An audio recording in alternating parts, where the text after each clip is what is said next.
नमस्ते शारदे देवी सरस्वती मतिप्रदेव सत्वं मम युवाग्रे सर्वविद्याप्रदा गुरुर्ब्रह्मा गुरुर्विष्णुः गुरुर्देवो महेश्वरः गुरुसाक्षात् परं ब्रह्म तस्मै श्री गुरवे नमः। श्रुतिस्मृतिपुराणानाम् आलयं करुणालयं नमामि भगवत्पादं शङ्करं लोकशङ्करं शङ्करं शङ्कराचार्यं केशवं बादरायणं सूत्रभाष्यकृतं वन्दे भगवन्तौ पुनः पुनः। भरतकुलभाग्यकलिके भावरसानन्दपरिणता सारे जगदखिलमोहनकले जय जय रङ्गाधिदेवते देवी ओन्दः प्रविश्य मम वाचं मां प्रसुप्तां सञ्जीवयत्यखिलशक्तिधरस्वधाम्ना अन्यांश्च हस्तचरणश्रवणं त्वगादीन् प्राणान् नमो भगवते पुरुषाय तुभ्यम्। मूकं करोति वाचालं पङ्गुं लङ्घयते गिरिं यत्कृपात्तमहं वन्दे परमानन्दमाधवम्। माता रामो मत्पिता रामचन्द्रः स्वामी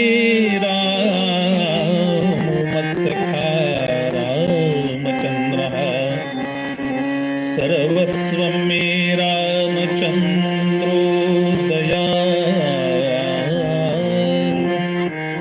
नान्यं जाने नैव जाने न जाने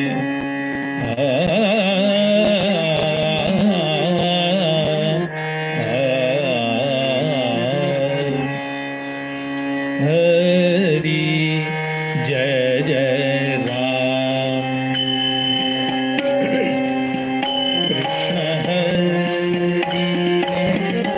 हरि जय जय राम राम कृष्ण हरि हरि हरि जय जय राम।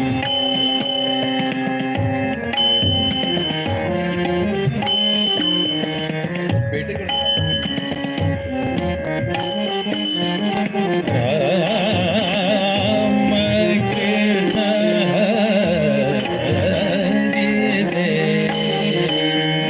हरि जय जय राम।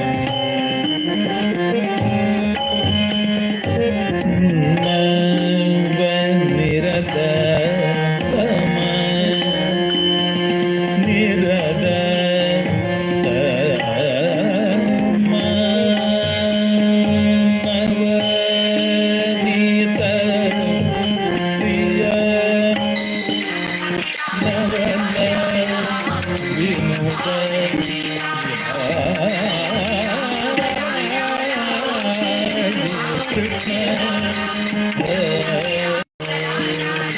हरि जय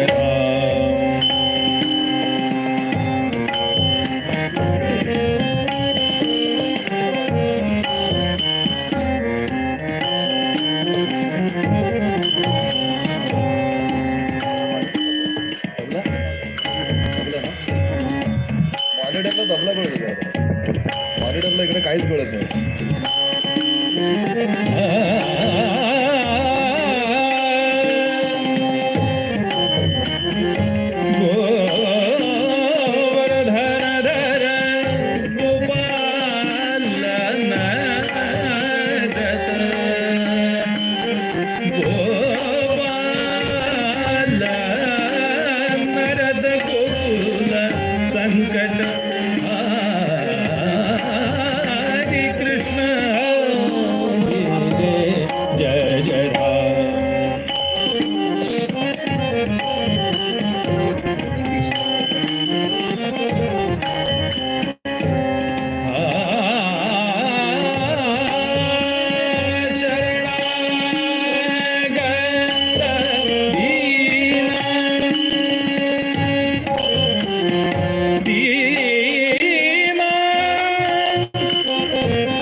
कृष्ण हरी हरी जय जय राम शरणगत दिना चरणी रत करुणा दृष्टि निहारी कृष्ण हरी हरी जय जय राम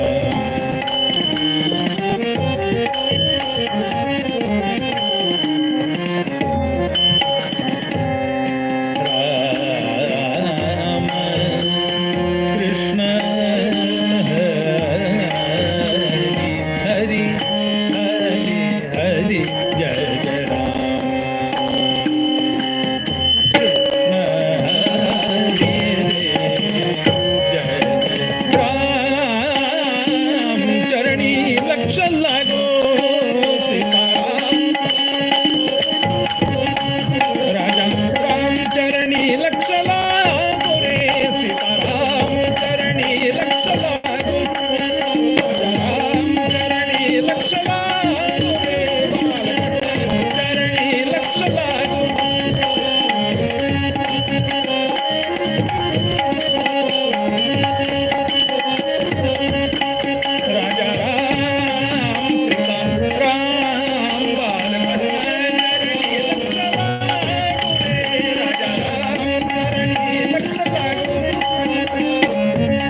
रघुवीर जय जय रघुवीर समर्थ जय जय रघुवीर समर्थ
दान देगा देवा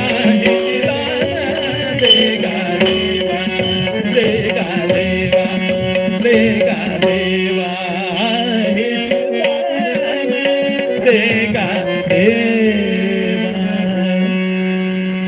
सुसंगती सदा घडो सुजन वाक्य कानी पडो कलंक मतीचा झडो विषय सर्वथा नावडो सदंघ्रि कमळी दडो मुरडिता हटानी अडो वियोग घडता रडो मन भव चरित्री जडो भगवान गोपाल कृष्ण महाराज की जय।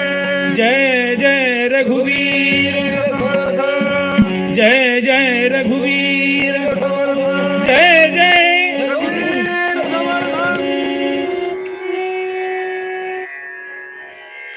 आजचा दिवस जो आहे हा भागवताची संहिता पूर्ण झाली. उद्या अजून आहे महाप्रसादाचा कार्यक्रम.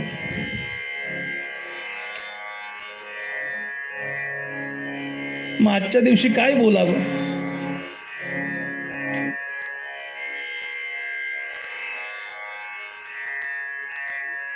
शास्त्राचा संकेत असा की जसं जसं आपण सांगतेकडे जातो, आज भागवताची तशी सांगता झाली, ग्रंथाची, संहितेची, निरूपणाची.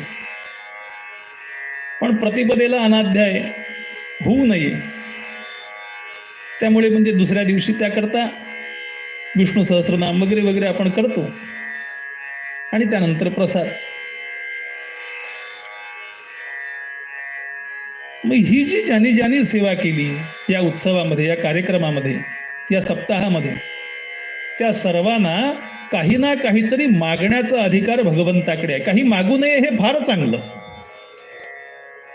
निष्काम उपासना ही खूप छान आहे, पण सर्वसामान्यांच्या दृष्टीनं प्रत्येकाला काही ना काहीतरी गरज आहे, कशाची ना कशाची तरी. जो जो ह्या प्रपंचामध्ये आला, मी संसारामध्ये नाही म्हणत, मी प्रपंचामध्ये बोलतो, कारण संसरंती यस्मिन भूतानी सा संसार हा. गुरुजी म्हणाले मगाशी, पुनरपि जननम पुनरपि मरणम पुनरपि जननी जठरे शयनम इह संसारे. आचार्य बोलतात, खलु दुस्तारे कृपया पाहि पाहि मुरारे. भज गोविंदम गोविंदम भज मूढमते. प्राप्ते सन्निहते मरणम नहि नहि रक्षति डुक्रू करणे. तो संसार.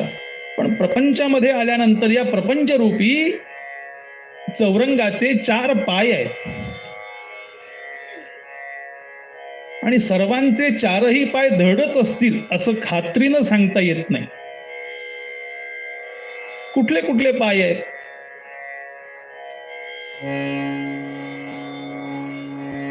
पहिला पाय आहे प्रपंचाचा, तो म्हणजे प्रकृती. सगळ्यांची चांगली असेल असं नाही, काही ना काहीतरी आजार असेल, काही ना काही, कुणाला कुठली गोळी असेल, कुणाला कसली असेल. दुसरा पाय आहे संपत्ती. त्या पायाचं वैशिष्ट्य असं आहे, कितीही मिळाली तरी कमीच वाटते.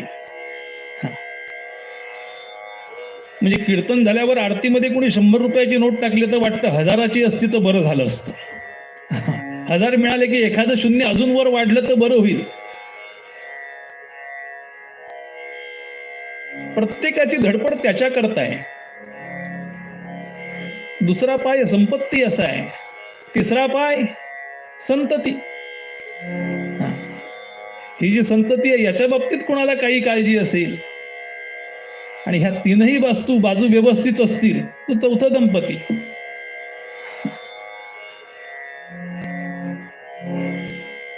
कुणाला ना कुणाला कशाच्या ना कशाची तरी कमतरता आहे. सगळ्यात ज्याच्या गोष्टी चांगल्या,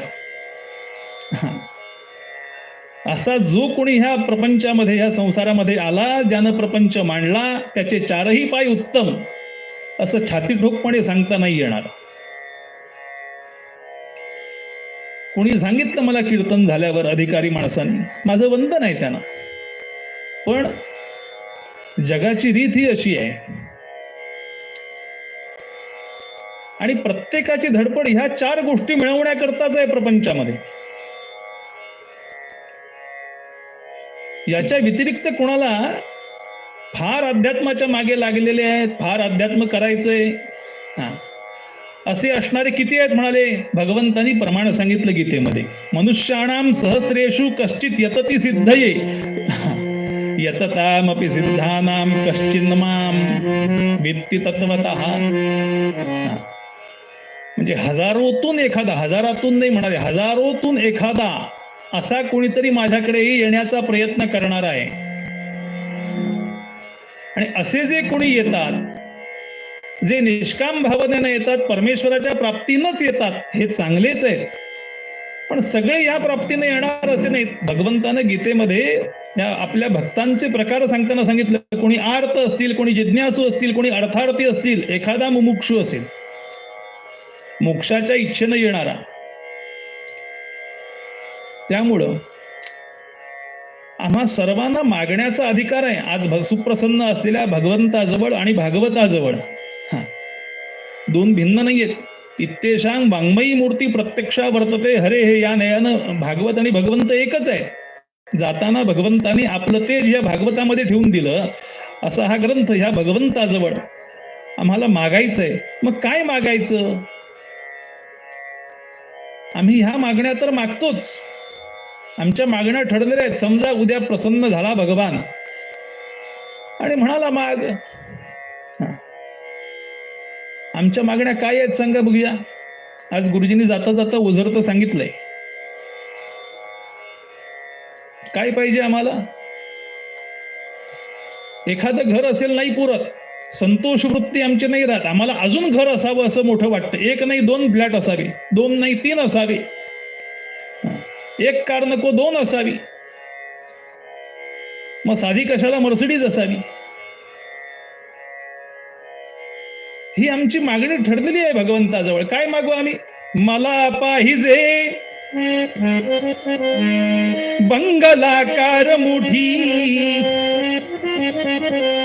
सोफा सेट द्या द्रव्य कोट्यानुकोटी, टीव्ही गॅस. आता टीव्ही सुद्धा LED कि मोठा काय आणखीन काय निघाला असेल तो.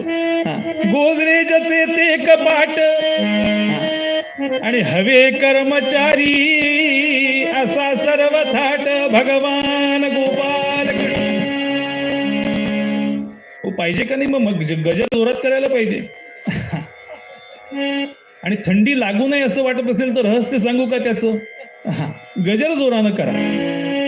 पंढरीनाथ महाराज की, भगवान गोपाल कृष्ण महाराज की जय जय.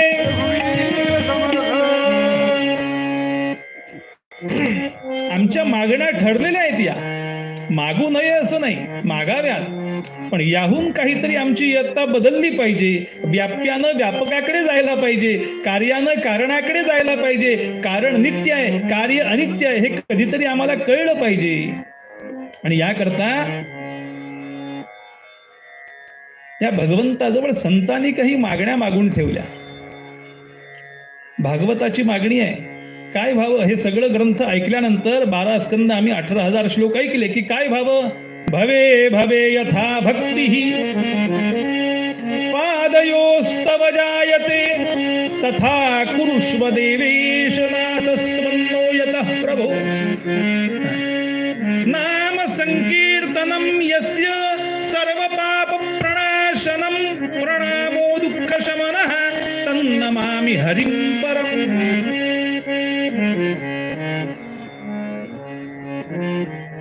ग्रंथाच्या शेवटी सर्वांनी काहीतरी त्याचं फलित सांगितलं. हे केल्यानंतर काय होईल? सगळी ज्ञानेश्वरी वाचली, त्याचं पारायण केलं, होईल काय? काय द्यावं भगवंतानं हे सगळं केल्यानंतर? आता विश्वात्मके देवी. तसं हा 7 दिवसाचा केलेला जो वाघ यज्ञ आहे, येणे वाघ यज्ञे तोषावे, तोषो निमज द्यावे. म्हणजे मागणं काही गैर नाहीये, पसाय दान हे, पण ते काय मागावं हे ठरलेलं आहे, कळलं पाहिजे. संतांनी याकरता मागून ठेवलं. नाही तर एकाला राजा प्रसन्न झाला. शेतकरी शेताच्या कडेनं जात होता, बैल शेत नांगरतोय, बैल आहेत. जुना दृष्टांत सांगतो, म्हणजे पेशवाईच्या काळातला. आणि पेशवे प्रसन्न झाले. पुण्याकडचा शेतकरी पेशवे प्रसन्न झाले. आणि तो असा थकलेला बसला होता जरा नांगरून शेत. आता बैलाच्या मागे नांगरायचं फिरायचं म्हणजे किती कष्ट आहेत. ते कष्ट झालेले. मग त्यांना काहीतरी व्यसन असतंच. तसं ह्याला व्यसन होतं. कशाचं? तंबाखू खायचं. त्यानं तंबाखू हातावर घेतला. आता ती डबी असते विशिष्ट प्रकारची बरं का. ती डबी उघडली, एका बाजूला तंबाखू असतो, एका बाजूला चुना. तो नेमका बघितला, तो चुना संपलेला. काय करायचं, काळजीत होता. आता कसा तंबाखू खायचा. आणि एवढ्यात पेशवे म्हणाले, तो बघा जरा काळजीत दिसतोय. सरदाराला सांगितलं, काय झालंय, काय पाहिजे विचारा त्याला.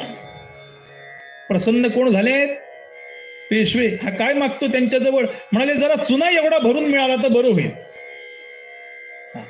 आपण ऐकताना हसलात, पण आमच्या मागण्या व्यवहारातल्या अशाच आहेत का नाही परमेश्वराजवळ?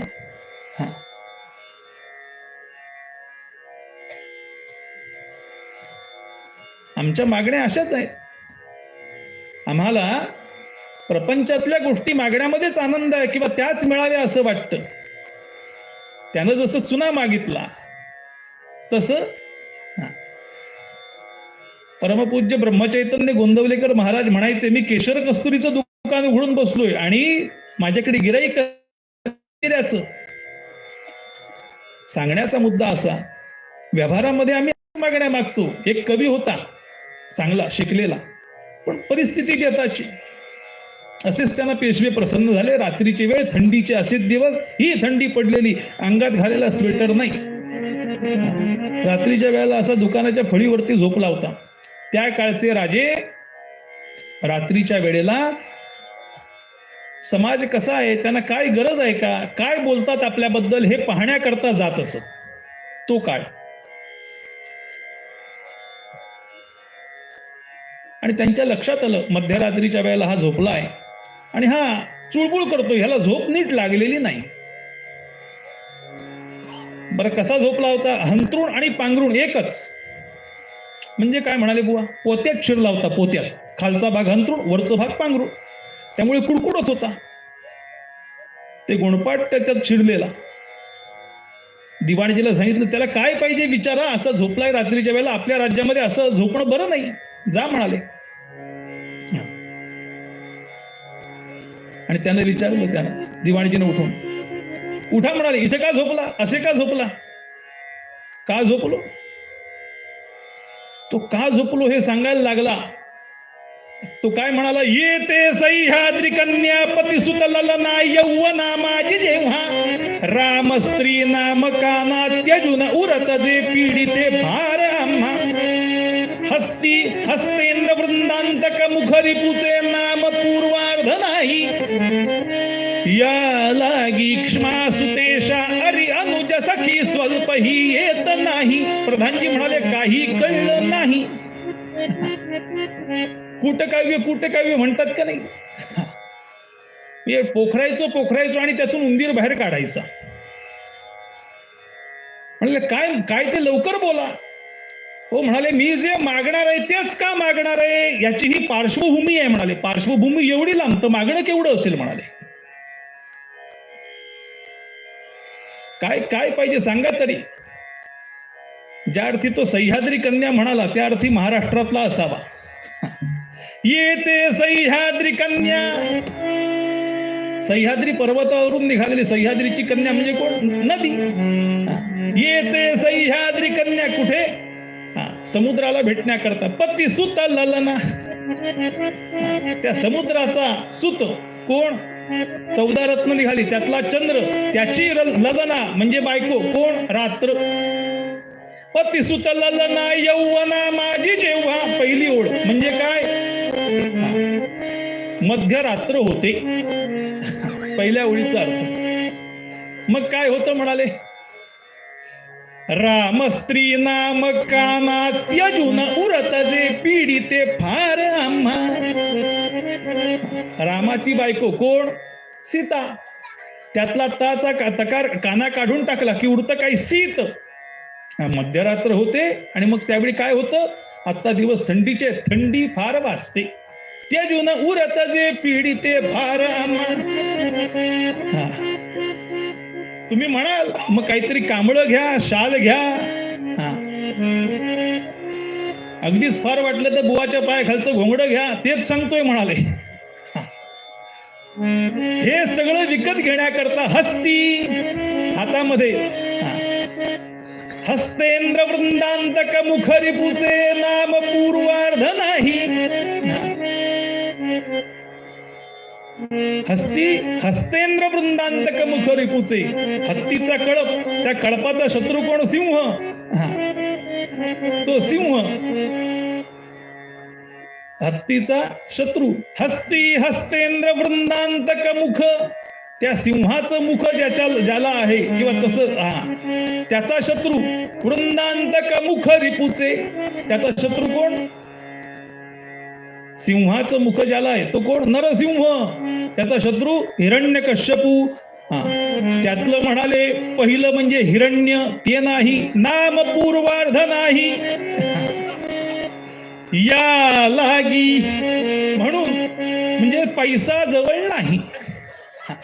या लागी क्ष्मा सुतेशा, म्हणून क्ष्मा म्हणजे पृथ्वी, तिची सुता म्हणजे सीता, तिचा ईश म्हणजे राम, त्याचा शत्रू रावण. अरी त्याचा भाऊ कुंभकर्ण, त्याची सखी निद्रा. अरी अनुज सखी स्वल्प ही येत नाही, ये झोप लागत नाही.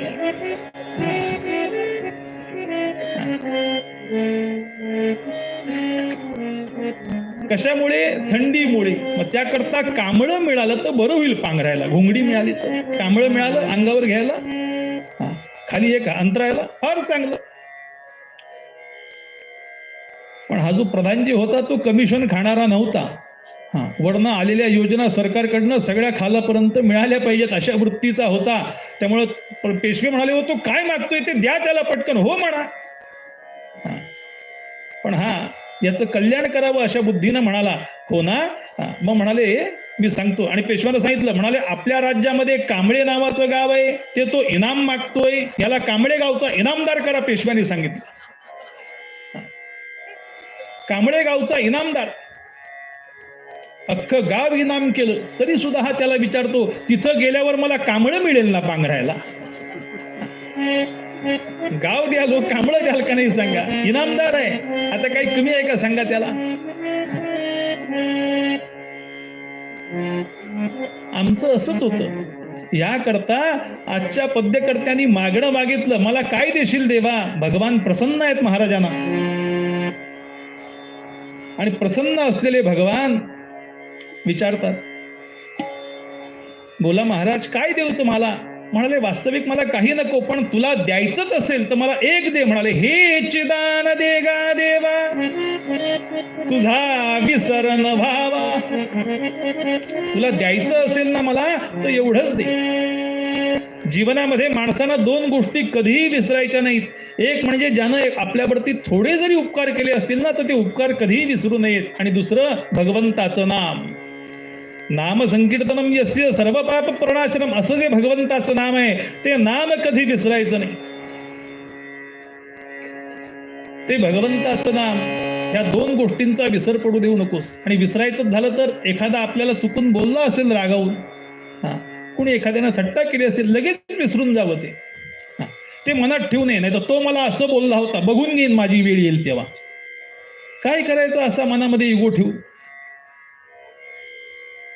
महाराज म्हणतात, भगवंता तुझ्या नामाचा मला विसर पडू देऊ नकोस. तुझा विसर न भावा. म्हणाले बुवा हा विसर पडतो का भगवंताचा? काय कारण आहे भगवंताच्या नामाचा विसर पडण्याचं? जीव ज्यावेळी गर्भात असतो, भागवताचा 3रा स्कंद, त्या गर्भाची कशी कशी वाढ होते हे सांगितलंय. त्या गर्भवासाचं दुःख काय? तुकाराम महाराज म्हणाले मला ते चालेल. म्हणाले गर्भवास म्हणजे काय आहे? 9 महिने कारागृहात राहणं सोपं आहे, पण गर्भवासात राहणं नको. तो बाहेर येताना मी कसा कसा वागेन, काय काय करेन हे तिथे सांगत असतो. तिथे कमिटमेंट करतो भगवंताजवळ, मी तिथं आता तुझंच नाम घेऊन यातून परत मुक्त होईल लवकर. पण इथं आल्यावर तो विसरतो. का विसरतो? म्हणाले संसारामध्ये रमल्यामुळं, प्रपंचामध्ये रमल्यामुळं, इथं रमल्यामुळं, इथल्या गोष्टींमुळे तो रमतो आणि रमल्यानंतर विसरतो. कळत नसतं असं नाही, कळतं त्याला, पण इथे आल्यानंतर हेच गोड वाटतं. कारण मायेचा प्रभाव.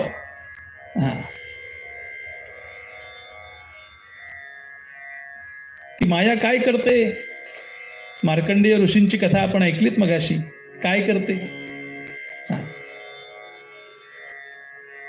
ती जीवाची नरदेहरूपी पांघरलेली जी शारजोडी आहे परमेश्वरानं, ती अखंड कुरतडण्याचं काम ती करत असते माया.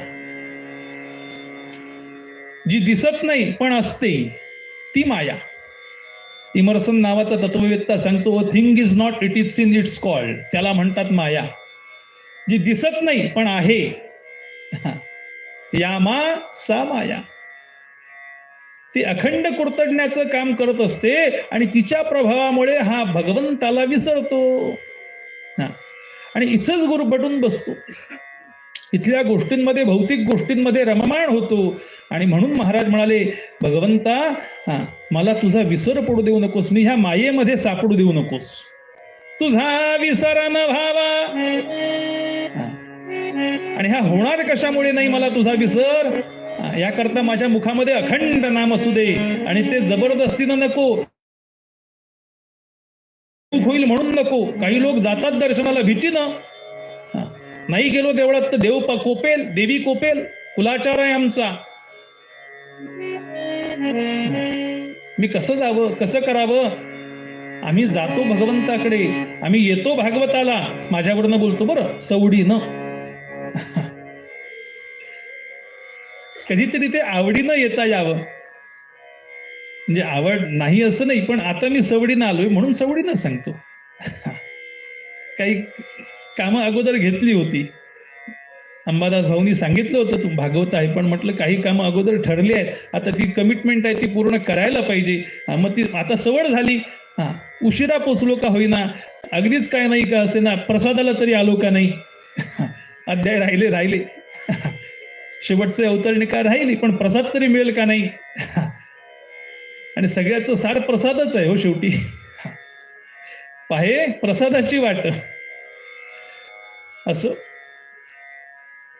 ते आवडीनं यायला पाहिजे. गुण गाईन आवडी, हेची माझी सर्व जोडी. भगवंता मला संपदा नको. का संपदा नको? कारण संपदा चपल चरणा, आपदा भोगिना ना. त्यामुळे संपदा नको म्हणाले. न लगे मुक्ती धन संपदा, संत संग देई सदा. मला संतांचा सहवास मात्र सदा दे. तुमची इच्छा छान आहे.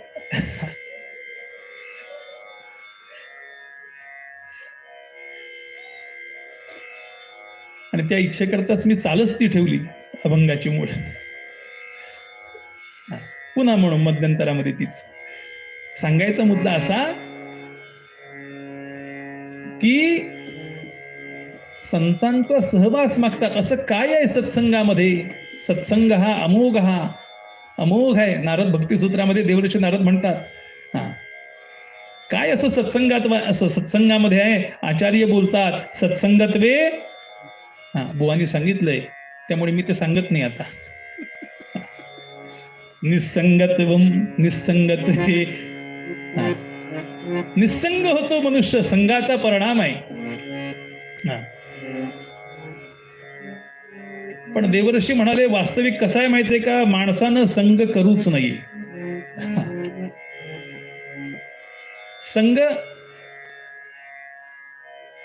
संग हा सर्वात मना त्याज्य. देवर्षी नारद सांगतात संग नकोच. हा मना सर्वाचा संग टाकून दे. जणू ह्याच भाषांतर करताना समर्थ रामदास स्वामी महाराज म्हणाले, काय करशील मना?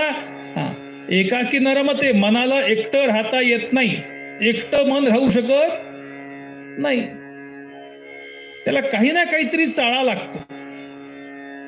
एकटंच वाट बघायचे. काय करतो मग माणूस? मग काहीतरी पान तरी खा, आणखीन काहीतरी कर, फोन तरी लाव, मोबाईल तरी बघ. एकटं नाही रमत, त्याला काहीतरी व्यसन लागतं. मग हे मना काय करशील? वास्तविक संग करू नकोस. मना सर्वही संग सोडून द्यावा. सगळा संग सोडून दे. पण संग सोडून असं जमत नाही हो. मग करायचा झाला तर अति आदरे सज्जनाचा करावा. काय होईल यानं? जयाचे निसंगे महादुःख भंगे. ज्याच्या संघामुळे दुःख नाहीसं होईल. दुःख नाहीसं कुठलं? महादुःख. हे दुःख आम्हाला जीवनात येतात, पण महादुःख कुठलं आहे? पुन्हा जन्माला येणं, पुन्हा मरणं. यावेळी जाताना आणि जन्माला येताना ज्या काही यातना आहेत, पुराणानं याचं फार सुंदर वर्णन केलंय. वर्णन सुंदर म्हणजे वर्णन यथार्थ केलंय. आणि ते वर्णन जे आहे, ते वर्णन आपण वाचल्यानंतर आपल्याला वाटतं खरोखर नको, पण ते वाचून पोथी बंद करेपर्यंतच वाटतं. एकदा बंद झाली, पुन्हा आलो संसारामध्ये, एक कपभर चहा घेतला की पुन्हा त्या गोष्टींमध्ये रममाण होतो आपण. भंगे आणि जनी साधने वीण सन्मार्ग लागे. फक्त सत्संगामध्ये जाऊन बसा. महाराज ज्या अर्थी सांगतात, नलगे मुक्ती धन संपदा संत संग देई सदा. काय असं आहे? मुक्ती सुद्धा नको म्हणतात ते. ज्या मुक्ती करता जीवनभर माणसानं धडपड करावी असं वेदांत शास्त्र सांगतं, उपनिषद सांगतात. पण महाराज म्हणाले, तू मोक्ष नको आम्हाला, तो मोक्ष ही मज नको श्रुती सारसाचा. जिथे नसे रस तुझ्या पद सारसाचा. म्हणून नामदेवराय म्हणाले, भगवंता मी पुन्हा जन्म घेईन मी जन्म याजसाठी देवा. कशा करता? प्रपंचामध्ये रमण्याकरता नाही, तुझी चरण सेवा साधावया. कधी आम्हाला तुझं पुन्हा मुख हे पाहायला मिळेल? हा आनंद निर्गुणामध्ये नाही, हा सगुणाचा आनंद जो आहे ना, तो वेगळा आहे. म्हणून भगवान अर्जुनाने विचारलेल्या प्रश्नाला उत्तर देताना भगवद्गीता अध्याय 12 सुरुवातीलाच अर्जुनाने प्रश्न विचारला, तुम्हाला कुठले भक्त आवडतात हो? सगुणाची उपासना करणारे का निर्गुणाची? निर्गुणाची उपासना करणारे चांगलेच आहेत म्हणाले, वाईट नाही. पण मला जर विचाराल म्हणाले, ते निर्गुणाची उपासना करणारे आहेत ना, ते प्राप्नुवंती मामेव. ते मला येऊन मिळतात. त्यांना काय म्हणाले? क्लेश ओधिकतरस्तेषाम अव्यक्ताम सक्तचेतसाम. त्यांना क्लेश आहे. पण सगुणाची उपासना करणारे जे आहेत, आज उद्धवानं सांगितलं का नाही भगवंतानी, जे माझी उपासना करतील, जे सगळं करून मला अर्पण करतील, तेषाम अहम समुद्धरता. त्यांना मी येतो मृत्यू संसार सागरात भवामी नचिरात पार्थ. भगवान अर्जुनाशी बोलतात, सगुणाची उपासना करणारे मला फार आवडतात. आणि हा आनंद जो भक्तीचा आहे ना, तो सगुणामध्ये आहे, निर्गुणामध्ये नाही हो. मला सांगा, सगळंच निर्गुण आहे, कोणी कोणाशी बोलायचं आणि काय करायचं मग? म्हणून नामदेवराय म्हणाले, देवा मला थोडा तरी माझ्यामध्ये आणि तुझ्यामध्ये द्वैत भाव ठेव, नाही तर कास याने पूजा करू केशी राजा. कास याने पूजा करू केशी राजा. कसयाने पूजा करू केशी राजा. कसयाने पूजा, कसयाने पूजा.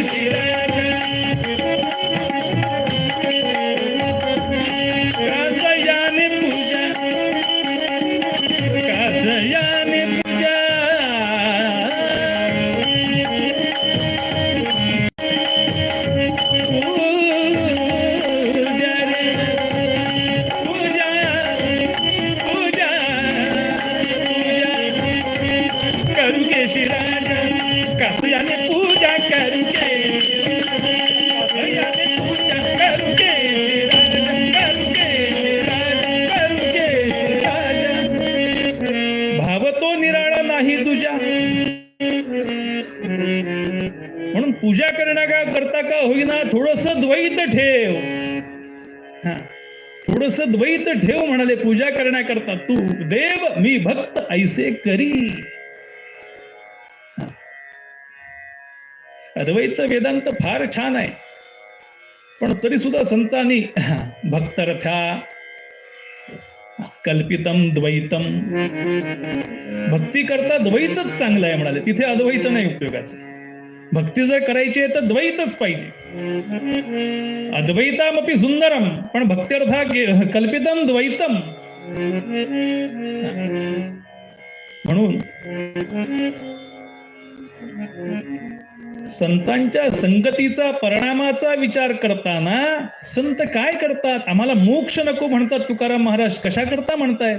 ती संतांची संगत दे म्हणतात. का म्हणतात? असं काय आहे सत्संगामध्ये?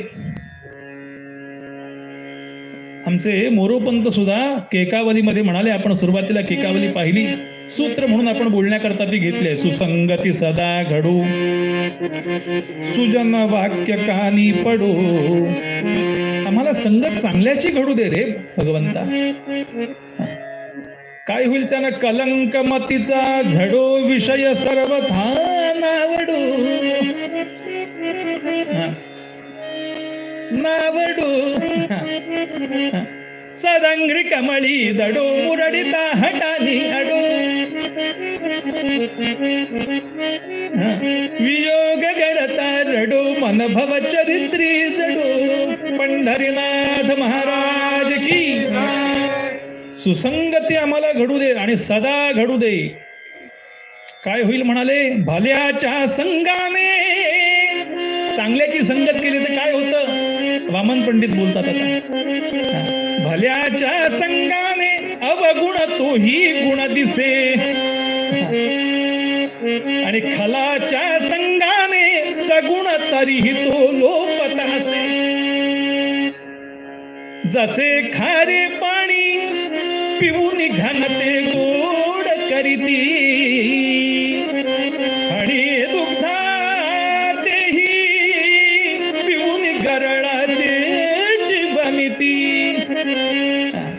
काय होतं म्हणाले? चांगल्याची संगत केली, अवगुण तोही गुण दिसे. रस्त्याने एक चालला होता भीक मागत, मागण्याचाच विषय आहे. काहीतरी द्या म्हणाले, 4 आठाणे द्या. आणि असा सराफी बाजारातून चाललेला, आणि बघता बघता बघता एका दुकानासमोर आला. दुकानावरचा पेढीतला मालक उठला, पटकन पुढे झाला, हाताला धरलं आणि आपल्या शेजारी आणून बसवलं. कल्पना करा काय झालं असेल. आजूबाजूला समोर दुकानदार होते पाहणारे, ते म्हणाले बहुतेक हा म्हणाले कस्टम अधिकारी दिसतो.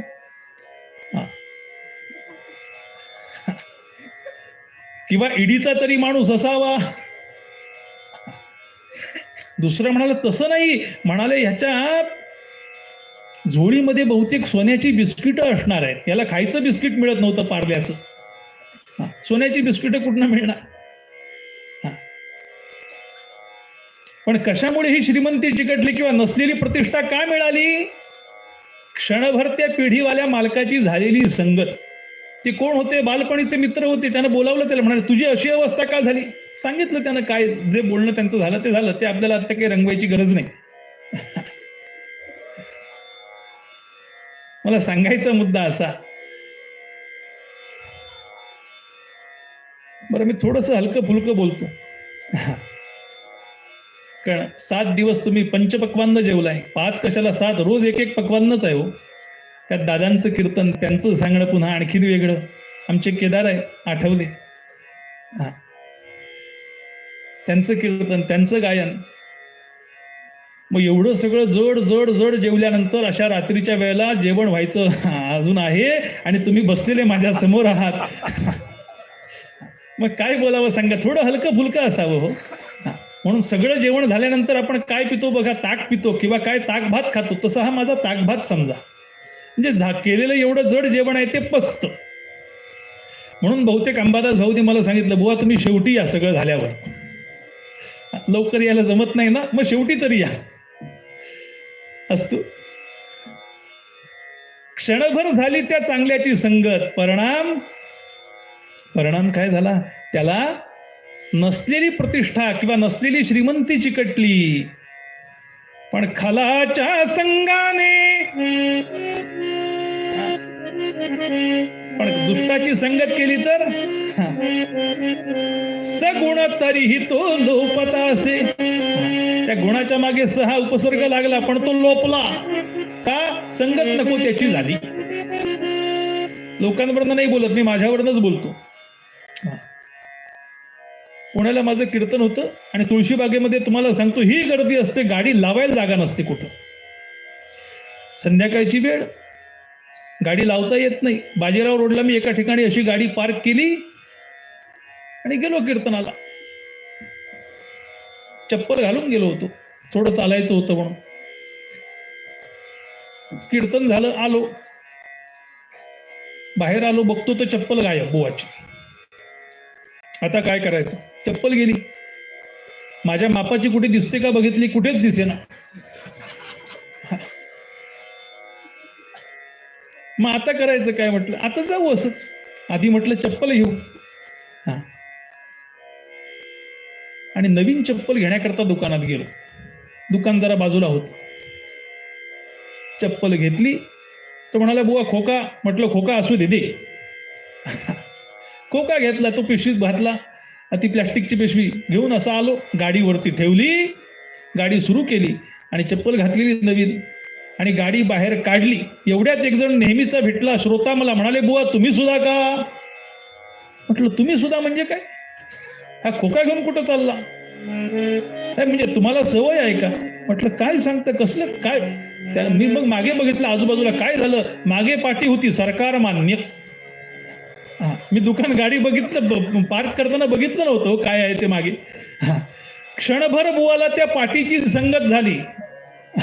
काय झालं क्षणभर, आणि परिणाम खलाच्या संगाने सगुण तरीही तो लोपतासे. पंत म्हणाले, वामन पंडित बोलतात, जसे खारे पाणी पिऊन घनते गोड करीती, परंतु फणी दुग्धातेही पिऊन गरळातेची बमिती. परिणाम म्हणून महाराज म्हणाले, मला काय देशील? संत संग देई सदा. संतांची संगत दे. काय होतं या संतांच्या संगतीमुळं? जरी प्रारब्धानं आमचा जन्म कुठेही झाला असला, पण संगत जर चांगल्याची असेल. क्षणभर नारदांची संगत झाली होत्या कयाधूला. त्या प्रल्हाद गर्भामध्ये असताना, तो प्रल्हाद गर्भामध्ये असताना काय झाला परिणाम? तुकाराम महाराज म्हणाले, क्षणभर होता संत संग तुका झाला पांडुरंग. वास्तविक कुळ राक्षसाचा आहे. भगवंताचा द्वेष करणारे आहेत दोन्ही भावंड. एक मारला अगोदर वराह अवतारामध्ये, दुसरा मारायचा आहे. आणि तो सांगतोय मी कसा आहे म्हणाले, मी त्याचा वैरी आहे. माझ्या राज्यामध्ये त्याचं नारायणाचं नाव कुणीही घ्यायचं नाही असं असणारा. पण तरी सुद्धा काय झालं सांगा बघूया. काही वेळ झालेला नारदांचा संग, सत्पुरुषांचा सहवास, त्याचा परिणाम जो पोटी अपत्य जे आलं ते कसं आलं? ते भगवत भक्त आलं. आमचे मोरोपंत म्हणाले, मंत्र भागवतामध्ये बोलतात मोरोपंत, मंत्र भागवत हा कसा ग्रंथ आहे सांगू का? नमो भगवते वासुदेवाय या आद्याक्षरांनी प्रत्येक आर्य चरित्र लिहिलंय आणि त्या आर्यमध्ये लिहिलंय. त्यातला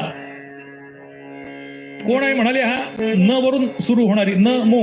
आता सगळे आर्य आम्ही म्हणत नाही, त्या सप्तमस्कंद त्याच्यावरती सगळ्यात 12 स्कंदावरती आर्य आहेत मोरोपंतांच्या मंत्र भागवतामध्ये. त्यातली पहिली आर्या न मरे यास्तव नेला. कोण नेला? मोठा कनक कश्यपूचा भक्त प्रल्हाद भागवत पहिला. जेणे न चित्रगुप्ता लावू दिला टाक आपुल्या वहिला. असा हा प्रल्हाद कशामुळे झाला? संतांची संगत काही वेळ झाली. एकाच ठिकाणी जन्माला येणारे आहेत, पण त्यांची काय नशीब वेगवेगळं असतो. दो फूल साथ किले है लेकिन किस्मत जुदा जुदा है. एक नौशाह के ताज पर एक लास पर गिरा है. दोन फुलं आहेत एकाच झाडावरती, एकाच फांदीवरती फुललेली. याचं मराठी काव्य सांगू तुम्हाला. काही गोड फुले सदा विहरती स्वर्गांगणांच्या शिरी. काही ठेवी तसे कुणी रसिकही स्वच्छंद मंदिरी. काही जाऊनी बैसती प्रभुपदी पापा पदा वारिती. एखादे फुटके नशीब म्हणून प्रेतास शृंगारिती.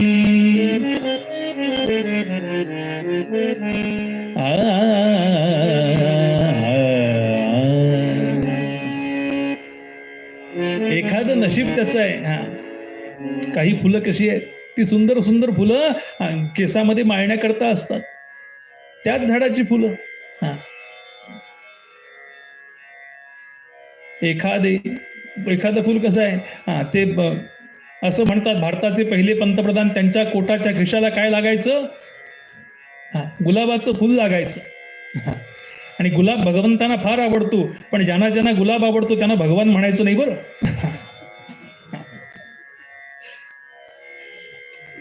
ते गुलाबाचं फुल लावायचे, म्हणजे त्या गुलाबाच्या फुलाचं भाग्य असं होतं की भारताच्या पहिल्या पंतप्रधानाच्या छाताडावर जाऊन बसावं. काही ठेवितसे कुणी रसिकही स्वच्छंद मंदिरी, पण काही जागुनी बैसती प्रभुपदी. पण काही फुलंही देवाच्या ठिकाणीच जाण्याकरता येतात, त्यांच्याच भगवंताच्या मुळं. आणि त्या फुलानं देवाची शोभा वाढते नाही हो, त्या भगवंतामुळे त्या फुलांची शोभा वाढते. ती फुलं चांगली का दिसतात आम्हाला इथं घातल्यानंतर? ती का दिसतात? हार घातल्यावर चांगला दिसतो का? ती भगवंताची कृपा आहे, त्याच्यामुळे त्या फुलांचं तेज सौंदर्य वाढतं. त्या काठीला हार घालून ठेवा, कसा दिसतो बघा, बघूया. कॅमेऱ्याला हार घातला कसा दिसेल? काही ठेवितसे कोणी रसिकही स्वच्छंद मंदिरी, काही जाऊनी बैसती प्रभुपदी पापापदा वारिती. अशी पापापदा वारणारी ती फुलं, अशी ही फुलं. कशाचा परिणाम आहे? संगतीचा परिणाम. त्या फुलाला संगत झाली हो. कुणाची संगत झाली? म्हणाले असज्जनानं सज्जनाचा संग केला तर होतं काय? असज्जन सज्जन संगी संगात. सुभाषितकार म्हणाले करो ते दुस्साध्यमपि साध्यम. असज्जनानं सज्जनाची संगत केली तर असाध्य असणाऱ्या गोष्टी सुद्धा सहज साध्य होतात. पुष्पाश्रिता शंभू शिरोधिरूढा पीलिका चुंबती चंद्रबिंब. ते चंद्रबिंब जे आहे ना, त्या भगवंताच्या महादेवांच्या मुखवटा घातला होता त्या पिंडीवरती. त्या पिंडीवरच्या मुखवट्याच्या चंद्रकोरीवरती ती मुंगी फिरत होती. आणि त्या कोणी पाहिलं? कवीनं पाहिलं, त्या सुभाषितकारांनी पाहिलं आणि म्हणाले ती मुंगी चंद्रापर्यंत कशी पोचली, चंद्रावर कशी गेली? तिनं आश्रय चांगल्याचा केला, फुलाचा आश्रय केला. आणि पुजारालाही वाटलं हे फुल, म्हणाले या फुलामुळे काय होईल? हे फुल जर भगवंताच्या मुकुटावरती ठेवलं, त्या केशसंभारा जिथे आहे तिथे ठेवलं, त्या चंद्रकोरीवर ठेवलं, तर त्या फुलाचं सौंदर्य आणखीन खुलेल. म्हणून ते तिथे ठेवलं. आणि त्या फुलातनं ती मुंगी बाहेर येऊन त्या चंद्रकोरीवरती फिरते. पुष्पाश्रिता शंभू शिरोधिरूढा पिपीलिका चुंबती चंद्रबिंब. कशाचा परिणाम आहे हा? कशाचा परिणाम आहे? सज्जनांच्या संगतीचा. म्हणून महाराज म्हणाले मला भगवंता तुला द्यायचंच असेल तर मला दे. काय देशील? संत संग देई सदा तुका म्हणे गर्भवासी सुखी. आणि हे जर तुम्हाला मी सांगितलेलं देणार असशील तर गर्भवासाचं दुःख दिलंस तरी चालेल. पूर्वरंग संपवताना 8:25 होत आल्यामुळे, किती मिनिटं? 20 मिनिटं होत आल्यामुळं आजचे पद्य करते म्हणाले मला 9 पर्यंत वेळ दिली आहे, त्यामुळे तेवढ्या वेळात मी त्याच्या आत बरोबर संपवतो.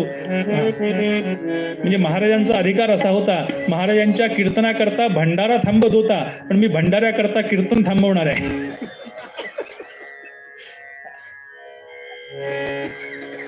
वेळेमध्ये पूर्वरंग संपवताना आजचे पद्य करते म्हणाले ह्याची दान दे गा देवा,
आता? मला म्हणाले एक आजार झालाय, व्हायरल इन्फेक्शन झालंय म्हणाले. कसं? भवरोग झालाय, भवरोग. सारखं माझं जाणं येणं खाली वाढलं, त्यामुळे म्हणाले असं झाला. मग त्याकरता उपाय काय आहे म्हणाले. कोण आहे वैद्य? आपण बोलवू अश्विनी कुमारांना, त्यांच्याकडनं म्हणाले हा आजार बरा होणारा नाही. मग या भवरोगावरती औषध देणारा जो आहे ना त्याच्याकडे जायला पाहिजे. कोण आहे हा? भवरोगावरी मात्रा देई, भवरोगावरी मात्रा देई. आयुर्वेदामध्ये मात्रा देतात बघा. सुच्छेकराची मात्रा, हेमगर्भाची काय मात्रा, तशी या भवरोगावरची मात्रा देणार आहे तो. भवरोगावरी मात्रा देई, हरिनाम स्मरण रंगला चित्ती नारायण, रंगला चित्ती नारायण, रंगला चित्ती नारायण.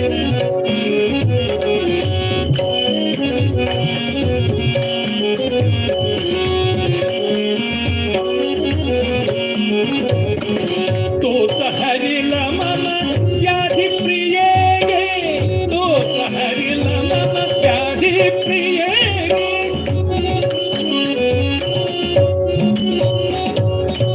तोच हरिला मम व्याधी प्रिये गे, तोच हरिला मम व्याधी.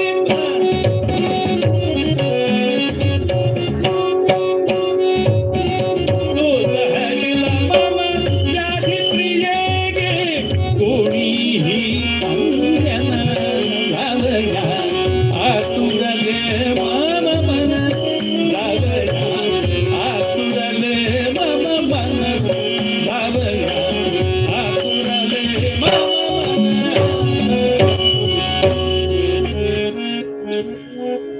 माझं मन तिथं जाण्याकरता आतुरलंय. मातोश्रींच्या लक्षात आलं यांना कुठं जायचंय. मातेस गोडी जशी बालकाची, देवास प्रीती निज सेवकाची, संतुष्ट झाला बहुचक्रपाणी,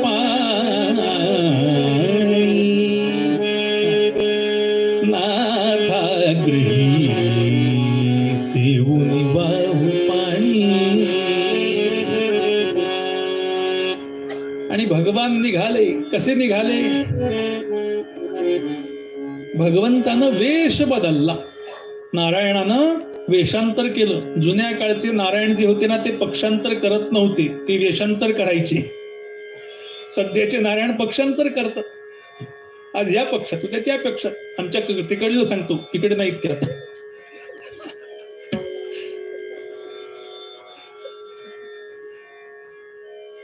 रूप बदललं. कसं रूप घेतलं? कमरेला गुडघ्यापर्यंत पंचा, नेसाला असे पंचा गुडघ्यापर्यंत, खांद्यावरती कामळ टाकलंय, डोक्याला टोपी घातली. त्या टोपीचं नाव काय? सकलातीची टोपी. सकलातीची टोपी डोईस घातली. आणि काय घेतलं? ते निघाले हो, मजल दर बदल करत निघाले नाही. 8:40 झाल्यामुळे पोचले. किती झाले? 8:30 झाले. 10 मिनिटं अगोदर पुढे गेलो म्हणजे बरं वेळेत संपेल.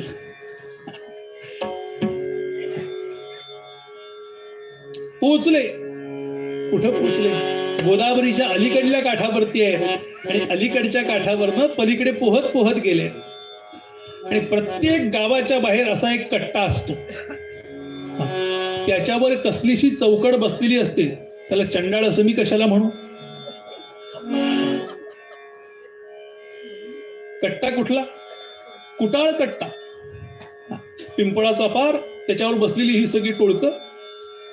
भगवान त्यांच्या जवळ गेले, रूप बदललेली. आणि त्यांना विचारतात. काय विचारतात? म्हणाले इथं एकनाथ महाराजांचं घर कुठे? एकनाथ महाराजांचं घर? त्या कट्ट्यावरच्या लोकांचा उद्योग कसा चालायचा? की एखादा शहाणा माणूस दिसला तर त्याला असा काही पत्ता सांगायचा की सगळ्या पैठणला प्रदक्षिणा करून तो दुपारपर्यंत त्यांच्या वाड्यावरती पोहोचला पाहिजे. आणि एखादा खोळा, एखादा पिसा असा जर दिसला तर त्याला असं त्याला उचलायचे, म्हणाले त्याला विचारायचे आणि त्याला तुला राहायला घर नाही, खायला अन्न नाही, चल तुला राहायला आणि खायला हक्काची जागा दाखवतो, आणून सोडायचे नाथांच्या वाड्यावरती. कारण नाथाने नियम असा घेतला होता, आल्या अतिथा अन्न देणे, आल्या अतिथा अन्न देणे, नियम असे साधिला म्हणते जन, तपोनिधी हा भला म्हणते जन.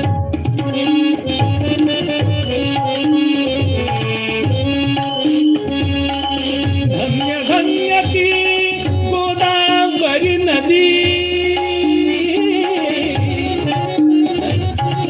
धन्य धन्य ती गोदावरी नदी, असे पुण्य पावन येते, काठी क्षेत्र पैठण येते, काठी क्षेत्र पैठण.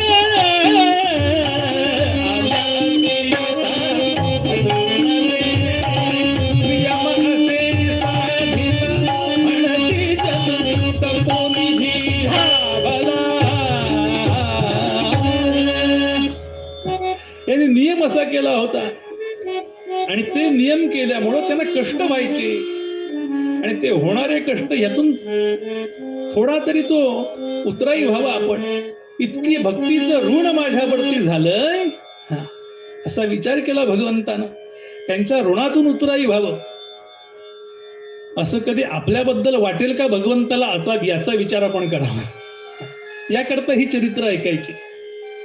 हो भगवंत जाऊ द्या, हो पांडुरंग येणं जाऊ द्या, दूर आहे, गोपालकृष्ण येऊ द्या, येणं दूर आहे आपल्याकरता. एखादा गोपाळ नावाचा मनुष्य असला तरी तो सुद्धा आपला ढुंकून बघत नाही आपल्याकडं.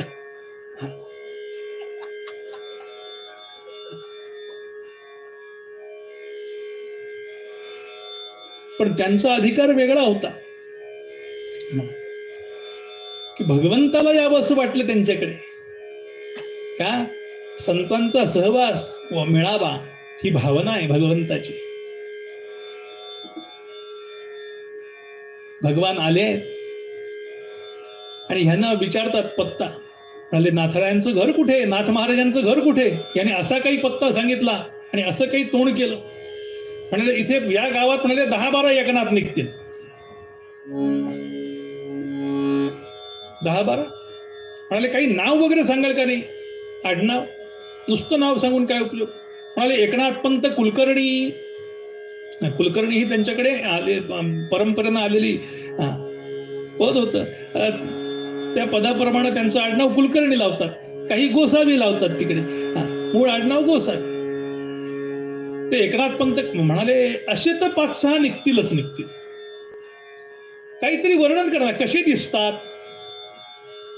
आता भगवान भक्ताचं वर्णन करतात कसे, सदाचार संपन्न सदभाव मूर्ती, शशीच्या परी शुभ्र ज्याची सुकीर्ती, मुमुक्षु सजोदारी सुश्रेय पंथा, नमस्कार माझा तया एकनाथा. ते वर्णन केलं कसे आहेत म्हणाले, शशीच्या परी शुभ्र ज्याची सुकीर्ती, त्यांच्या कीर्तीला कुठलाही कलंक नाहीये.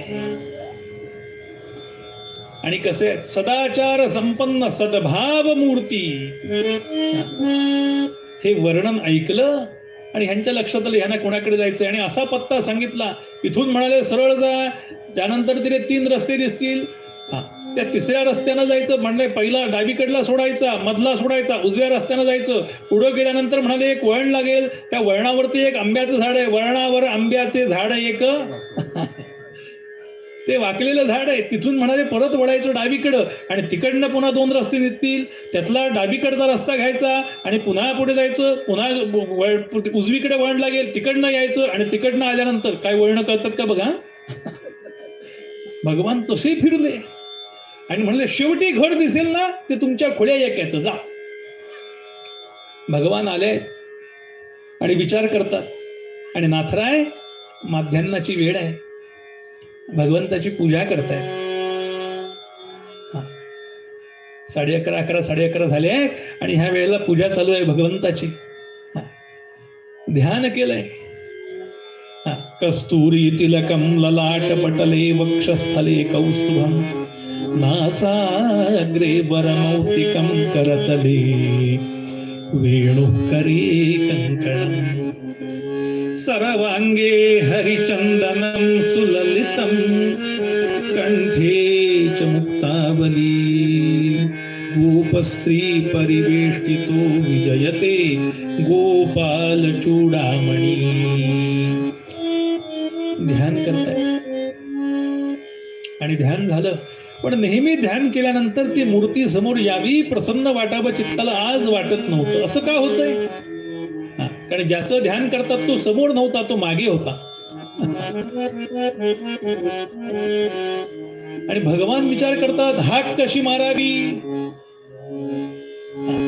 मी आलो हे त्यांना कळलं पाहिजे. आता त्यांची पाठ आहे, देवाऱ्याकडे तोंड आहे, आता मागे मी आलो हे कळलं पाहिजे त्यांना. मग असं म्हणायचं का अहो एकनाथ महाराज मी आलोय. जुन्याकडे अशी नव्हती पद्धत. मालकानं नोकरानं मालकाचं नाव घेऊ नये. कुणी कुणी कुणाकुणाचं नाव घेऊ नये. आपण ऐकलंय आत्मनाम गुरुवर नाम नामाती कृपणस्यच. तसं नाव घेऊ नये म्हणाले. म्हणून तसं म्हणता येईना अहो एकनाथ महाराज असं म्हणता येईना. मग म्हणाले अहो मालक मी आलो असं म्हणायचं का? असंही म्हणता येत नाही का? कारण अजून नोकर म्हणून ठेवून घेतलं नाही, त्यामुळे मालक म्हणता येत नाही. तो म्हणाले आता काय करावं? हाक कशी मारावी? भगवान चिंतेमध्ये आहे, कशी हाक मारावी? आणि भगवंताला युक्ती सुचली. आणि भगवान काय करतात? स्वतःच नाव घ्यायला लागले. श्री कृष्ण गोविंद हरे मुरारे हे नाथ नारायण वासुदेव प्रद्युम्न दामोदर विश्वनाथ मुकुंद विष्णू भगवान नमस्ते. भगवान गोपाल कृष्ण महाराज की. थंडी बाजूने असं वाटतं का नाही? आवाज जोरात. द्वारकाधीश भगवान की. आणि सज्जन हो काय आहे, जो आवाज मला पोचत नाही तो भगवंताला कसा पोचावा सांगा बघूया. द्वैत कल्पिलं तर, अद्वैताचा विचार केला तर तो आताच आहे. सदा वसंत हृदय अरविंदे असतो. मला सांगायचा मुद्दा असा. आणि भगवान ती हाक ऐकली, नाथांनी बघितलं मागे पटकन. रंग कसा होता? काळा सावळाच वर्ण होता, पण त्या रंगानं काय केलं? नाथांचं चित्त वेधूनच घेतलं. नाथ पूजेतनच उठले, एकदम पूजेमधनं उठले. आणि आता ब्राह्मण आहेत, भूदेव आहेत. रीत आहे आमची भूदेव संतासी सदा लवावी. नाथराय उठले आणि विचारतात त्यांना, म्हणाले तुम्ही कुठून आलात? तुम्ही कोण? मी कोण? मी कुठून आलो? हो तुझी कीर्ती ऐकून इथे आलो. तुझी कीर्ती ऐकून इथे आलो. साधू झालो. तुझी कीर्ती ऐकून इथे आलो. तुझी कीर्ती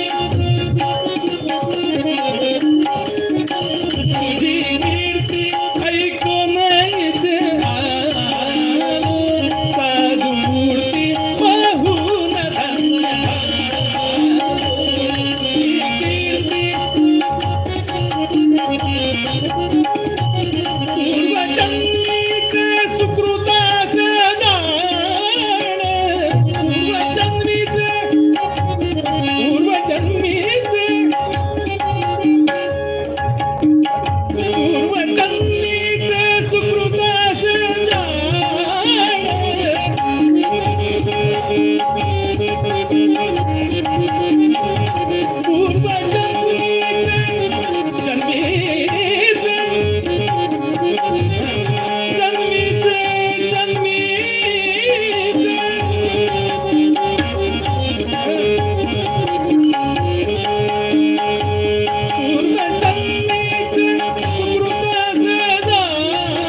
कीर्ती ऐकून आलो इतक्या दूरवर. कुठून आला? वृंदावनातून. इतक्या लांबून? इथपर्यंत कीर्ती पोचली माझी? हो हो म्हणाले, इतक्या लांबून आलो. बर, नाव काय? आता आली का पंचायती? काय नाव सांगा तो? एवढी नाव आहेत. विश्वम विष्णू वषटकार, भूत भव्य भवत प्रभू, भूतकृत भूतभृत भाव, भूतात्मा भूत भावना, भूतात्मा परमात्मा च मुक्तानां परमागती, इथपासून सर्व प्रहरणायुध ओम नमैती. यातलं कुठलंही नाव सांगितलं नाही. मग म्हणाले नाव काय? तो सांगतो ना म्हणाले. थांबा, तो विचार काय करायला लागतो नाव सांगायला? पटकन सांगा, नाव काय तुमचं? माझं नाव ना? म्हणाले श्रीखंड्या. श्रीखंड्या? बरं म्हणाले, श्रीखंड्या तर श्रीखंड्या. तर मला वाटेल श्रीखंडाचा भाऊ वगैरे असावा. श्रीखंड्या म्हणजे श्रीनाम लक्ष्मी तस्य हृदयस्य खंडः. म्हणाले मग घरी कोण कोण? घरी कोण कोण असतं? कोण नाही म्हणाले, मी एकटा. आता भगवान बोलतात, खरं आहे का हो? आपण मगाशी ऐकलंय. तुकाराम महाराज म्हणाले, नकळे कानोबाचे कोडे, नवल केवडे केवडे, पृथ्वी ज्याने तृप्त केली, त्यासी यशोदा जेऊ घाली.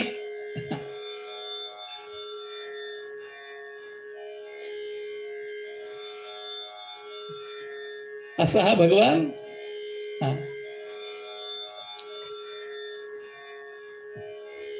नाथराय विचारतात, नाही भगवान बोलतायत घरी कोण नाही? कोण नाही म्हणाले, एकटा. आई वडील नाही म्हणाले, जन्म झाला आणि त्यांची आमची ताटातूट. अजून जन्म नोंदणीच नक्की नाही म्हणाले. एक म्हणती नंदाचा, एक म्हणती वसुदेवाचा. भगवान बोलतात, पत्ता नाही बापाचा माझा मीच स्वयंभू.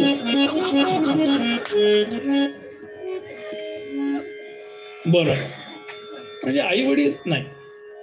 मग म्हणाले भाऊ वगैरे? म्हणाले आहेत, पण प्रत्येकाचा फ्लॅट निराळा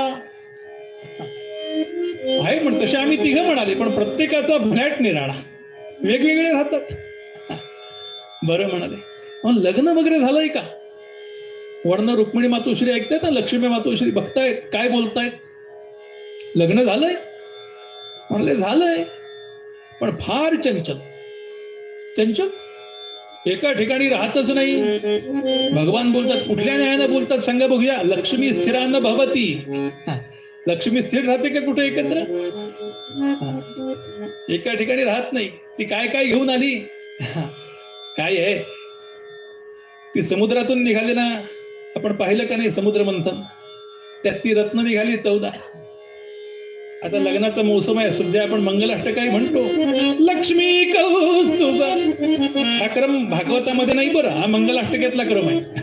लक्ष्मी कौस्तुभ पारिजातक सुरा, धनवंतरिश्चंद्रमा,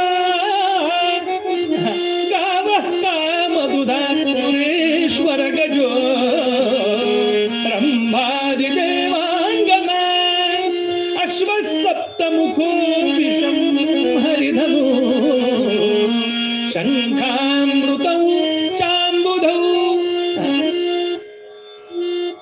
रत्नानी ही 14. या प्रत्येक भावंडाकडनं तिने एक एक एक एक गुण घेऊन आली. येताना ती काय काय आणलं? पारिजातकाकडून काय घेऊन आली? पारिजात पल्लवेभ्य अनुरागम. चंद्राकडनं काय घेऊन आली? अनुराग म्हणजे प्रेम. पारिजात म्हणजे काय? प्रत्येकाला तिच्याबद्दल प्रेम असतं का नाही? लहान मुलगा असला तरी नोट दिली तर टाकून देतो का तो? बाकीचा कागद घेणार नाही एक वेळ, पण पैसे घेणार. लहानाला सुद्धा लागतं, आवडतात होते. प्रेम आहे, प्रत्येकाला प्रेम आहे त्याच्याबद्दल. बघा तुम्ही, अगदी अब्जाधीश असला म्हणून त्याला पैसे दिलेत, तो टाकेल का? नको तुमचे पैसे म्हणून. नाही, घेणार, खिशात ठेवणार. पारिजात पल्लवेभ्य अनुरागम, इंदू शकलात एकांत वक्त्रता. त्या चंद्राकडनं काय घेऊन आली? ती कोर आहे, चंद्रकोर. तिच्याकडनं काय आणलं?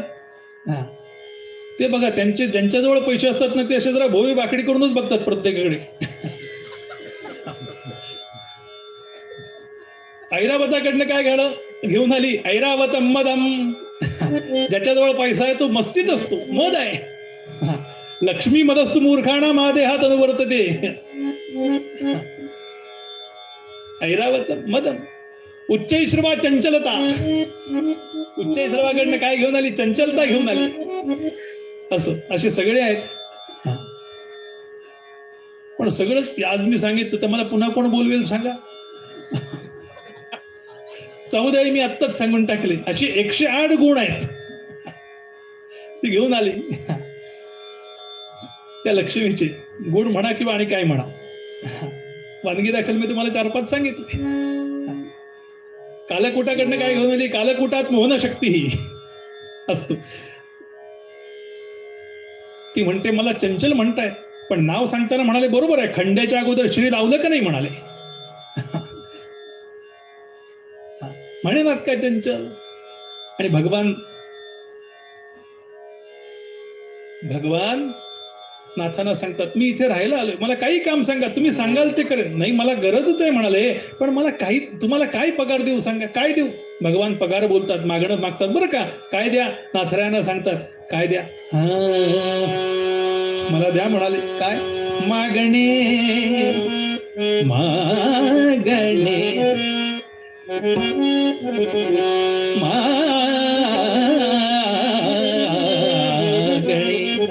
मागणे लई नाही लई नाही माझा उठा पुरते. मागणे लई नाही लई नाही माझला उठा पुरते. मला फार नको म्हणाले. भाकर ताजी अथवा शिळी देई देवा भुकेच्या वेळी. मागणे लई नाही लई नाही माझला पोटा पुरते. म्हणाले वस्त्र कशी द्याल? मला नवीनच पाहिजे, अगदी कोरी धोतर पाहिजे असं नाही म्हणाले. तुम्ही वापरलेली जुनी, एखादं जरा भोग पडलं असेल फाटकन चालेल. वस्त्रे नवी अथवा जुनी.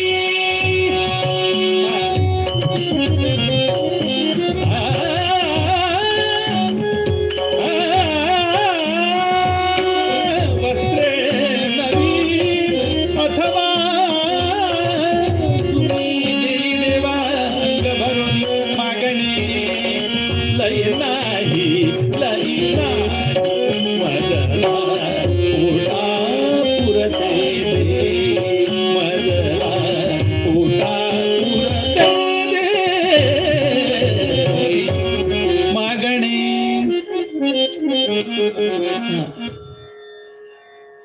मागणं फार नको म्हणाले. म्हणाले नोकराला हे देणं हे मालकाचं कर्तव्यच आहे, या व्यतिरिक्त पगार सांग. भगवान सांगतात मज न लगे सर्वथा वेतन उदरा पुरते देई अन्न. वस्त्रे द्यावी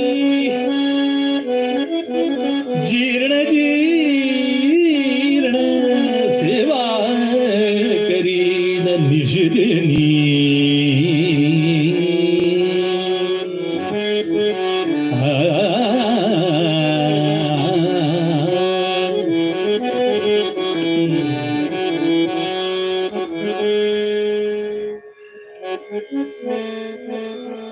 नाथराय म्हणाले मग जावं लागेल. भगवान म्हणाले सगळं सोडून आलं होतं, आता जावं का लागणार? नाही म्हणाले पगार बोला. नाही म्हणाले खरंच नको मला, खरंच नको. मी इथे आलो तुमच्या सहवासात राहावं आणि तुमच्या सेवा करून माझं ओझं कमी करावं या करता. आणि तुम्ही पगार घ्या म्हणता. नको नको. भगवान मनात बोलतायत. नाथराय म्हणाले मी एक युक्ती सांगतो, तुम्हाला पटली तर बघा. मी याच्यावर तोड काढतो. बोला म्हणाले ना. हे बघा तुम्हाला जितके दिवस राहायचं तितके दिवस राहा. महिना 2 महिने 6 महिने काय वर्ष 2 वर्ष जेवढे राहायचं तेवढं राहा. पण जेव्हा तुम्हाला जावंसं वाटेल, ते म्हणाले मला जावंसं वाटणार नाही लवकर, पण जेव्हा वाटेल तेव्हा मला अगोदर 1-2-4 दिवस सांगा. तुमच्या पसंतीनं आजूबाजूच्या गावातली एखादी सुंदरशी मुलगी बघतो आणि तुमचं लग्न लावून देतो माझ्या खर्चानं, चालेल का नाही? परंतु रुक्मिणी काय म्हणेल? भगवान विचार करतात, कशा करता गेले? पोट दुखत होतं म्हणून गेले का प्रकरण जुळवायला गेले? पण म्हणाले हे पुढे व्हायचंय, भगवंतांचं जीवनच असं आहे, जन्मकर्म चमे दिव्यम असे असलेले भगवान ते म्हणाले चालेल, म्हणाले चालेल, चालेल. आणि भगवंतानी स्वीकारलं, सेवा केली. कशी सेवा केली? अनेक पद आहेत या ठिकाणी, पण मी आता ती पद म्हणत नाही. सेवा करी स्वय श्री मुरारी,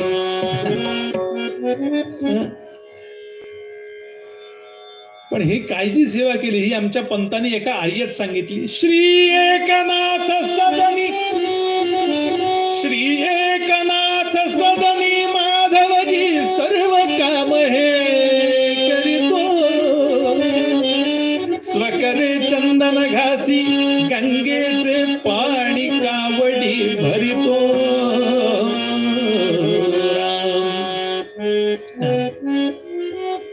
सरळ सरळ अर्थ पाहायचा झाला तर श्रीयुत एक, श्री एकनाथांच्या घरी माधवजी सर्व काम हे करीतो, सगळी काम करतो.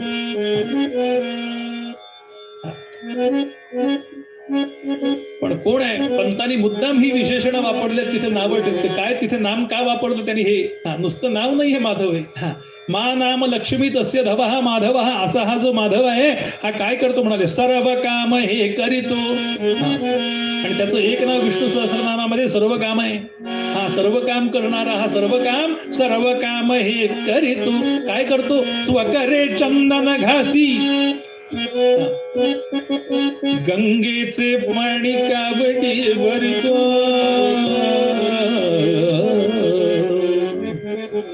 गंगेचे पाणी कावडी भरितो. का कावडीनं पाणी भरतो? का माहिती नाही. म्हणाले आवडीने कावडीने हरीने सदनात वाहिले पाणी. अनेक आर्या या ठिकाणी पंतांनी केले. आवडीने कावडीने, तसं ती किती आवडली? म्हणाले लक्ष्मी हुनी अधिकही आवडली माधवास कावडती. लक्ष्मीपेक्षा अधिक त्याला आवडली. म्हणाले लक्ष्मी हुनी अधिकही आवडली माधवास कावडती. म्हणून आवडती स्कंदावरी परिठेवियली पदीच नावडती. तिला आवडली म्हणून की काय खांद्यावर घेतलं, आणि ही लक्ष्मी आवडत नाही म्हणून ती पायापाशी बसली की काय? विठोबा अण्णांनी याचं आणखीन एक वेगळं कारण सांगितलंय सुश्लोक लाघवामध्ये. विठोबा अण्णा बोलतात ती का पायापाशी राहिली? ती हुशार आहे. स्त्रियांना शहाणपण शिकवावं लागत नाही. कालिदास म्हणाले जन्मादेव पंडिता. पुरुषांना शहाणपण शिकवावं लागतं म्हणून त्यांना पाठशाळेत जावं लागतं, गुरुकुलात तेव्हा जातच. आता यानं का जावं लागत नाही? म्हणाले त्या जन्मजात शिकलेलाच असतात, हुशार असतात. जाऊ द्या.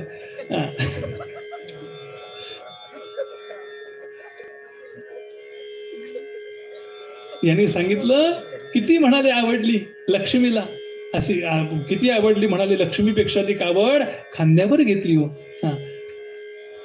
आणि 2 कामं पंतांनी सांगितली. अनेक कामं केली. आपण प्रभातचा मुद्दाम सिनेमा पहा. सिनेमा कुठला पहा? धर्मात्मा. प्रभात कंपनीनं सुंदर सुंदर सिनेमे काढले. आमच्या पुण्याचीच आहे ती. त्यातलं तुकाराम आहे, ज्ञानेश्वर आहे, ज्यात बालगंधर्वाने काम केले तो धर्मात्मा सिनेमा. म्हणजे अगदी उतारवयात केलेलं काम आहे. मुद्दाम पहा आपण कशी सेवा केली त्यांनी दाखवली आहे तिथं. आणि पंतांनी 2च कामं सांगितली. कुठली? चंदन उगाळण्याचं. स्वकरे चंदन घासी, स्वकरे चंदन घासी गंगेचे पाणी कावडी भरितो. चंदन उगाळण्याचं का? कारण नाथांचं जीवन हे चंदनासारखं होतं. मना चंदनाचे परित्वा झिजावे, परी अंतरी सज्जनानी ववावी. दुसऱ्यांकरता कष्टावं, झिजावं, आणि त्यांचं आत्म्याला शांती द्यावी, त्यांचे क्लेश हरण करावे. हेच आपण ऐकलं का नाही आजच्या संध्याकाळच्या भागवतामध्ये, कथेमध्ये? त्यात आनंद होतो किती लोकांना. आमच्या डॉक्टर काकांनी एक प्रश्नपत्रिका तयार केली आहे, आली असेल ग्रुपवरती, टाकलंय ना ते फॉर्म, त्यामध्ये टाकलं यांनी. हा मुद्दाही आहे त्यांचा बहुतेक. सांगायचा मुद्दा असा. आणि दुसरं काम पाणी आणण्याचं केलं, कारण नाथांचं जीवन कसं आहे, गंगेसारखं पवित्र आहे. दुसऱ्यांना तृप्त करणारी जशी गंगा तसं पाणी. कावडी भरितो. किती वर्ष राहिले भगवान? किती वर्ष राहिले? 12 वर्ष राहिले. कोणालाही कळलं नाही. म्हणाले बुवा कोणालाच कळलं नाही, कोणालाही कळलं नाही. मुलाला कळलं का? हरिपंडिताला नाही कळलं. पत्नीला कळलं का? नाही. नाथाला कळलं का? नाही. गावातल्या कोणाला कळलं का? म्हणाले बुवा तुम्हाला कसं कळलं? त्याला कारण एक भक्त झाला वृंदावनामध्ये, मदन महाराज म्हणून भगवंताच्या 12 मंत्राचा जप करत होता. ओम नमो भगवते वासुदेवाय, ओम नमो भगवते वासुदेवाय असा जप चाललाय. हरि ओम नमो भगवते वासुदेवाय, हरि ओम नमो भगवते वासुदेवाय. म्हणा म्हणा हरि ओम नमो भगवते वासुदेवाय. म्हणा हरि ओम नमो भगवते वासुदेवाय, हरि ओम नमो भगवते वासुदेवाय, हरि ओम नमो भगवते वासुदेवाय, हरि ओम नमो भगवते वासुदेवाय, हरि ओम नमो भगवते वासुदेवाय.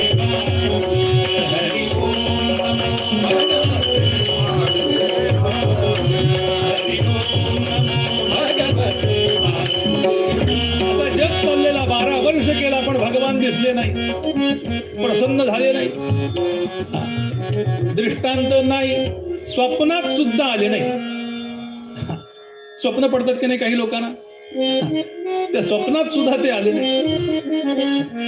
म्हणजे बुवा स्वप्न आणि दृष्टांतात काय फरक आहे? दृष्टांत आणि स्वप्नामध्ये एका वाक्यात फरक सांगू का? आता 9 वाजल्यामुळे.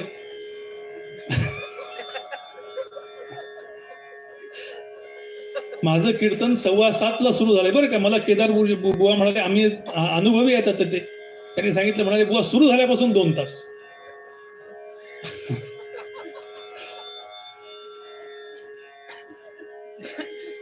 चालेल ना 10-15 मिनिटं पुढे?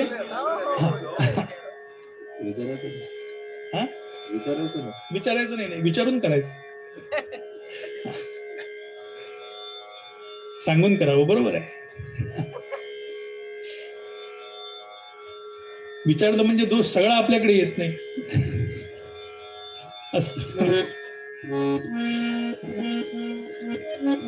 बरं, केल्यानंतर विचारण्यापेक्षा विचारून केलेलं केव्हाही चांगलं.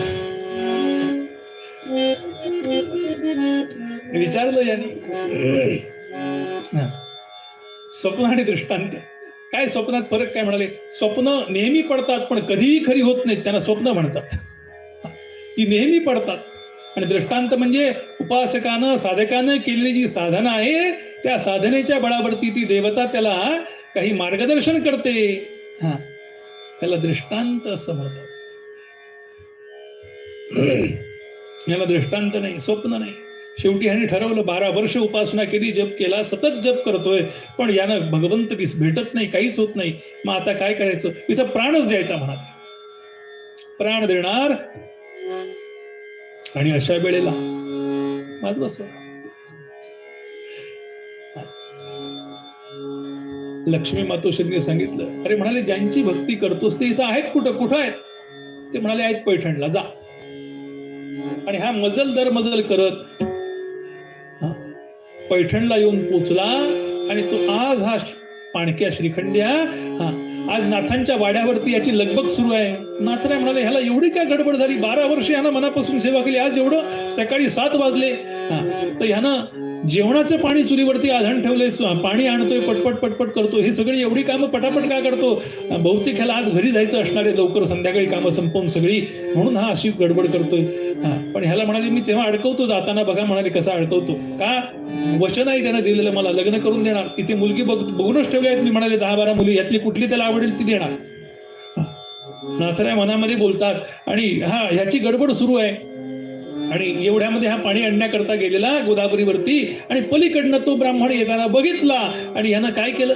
पाणी भरलं आणि पटकन निघाला. पण एवढ्यात त्या ब्राह्मणानं जवळ आलाच तो गाठत पोहत आणि त्याला विचारलं, हा आता तो कुटाळ कट्ट्यापर्यंत पोहोचला नाही. हा त्यालाच विचारतो का, कारण पाणक्याला जवळपास गावातले सगळे पत्ते माहिती असतात. आत्ताच्या भाषेत सांगू, लॉन्ड्रीवाला किंवा पानपट्टीवाला त्याला पत्ता विचारावा. त्याला सगळे पत्ते माहिती असतात आजूबाजूचे. त्यानं सांगितलं, हे बघा आता भगवंताला आठवलं. याने विचारल्यानंतर एकनाथ महाराजांचं घर कुठे, 12 वर्षापूर्वी आपल्याला काय पत्ता सांगितला होता त्या कुटाकट्ट्यावरच्या लोकांनी, तसा पत्ता त्याला सांगितला. पण ह्यांना वाटला हाच असावा. तो म्हणाले नाथांच्या घरचा पाणक्या.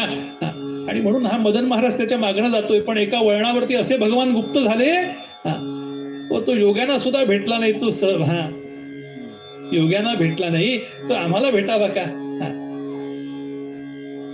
कसा आहे हा परमात्मा, येतो वाचो निवर्तन्त अप्राप्य मनसा असा असलेला. कसा आहे योगी या दुर्लभ दुर्लभ, ऐकलंय आपण त्यामुळे म्हणणार नाही. तो म्या देखिला साजळी, पाहता पाहता पाहता मना न पुरे होजणी, तो म्या देखिला साजळी.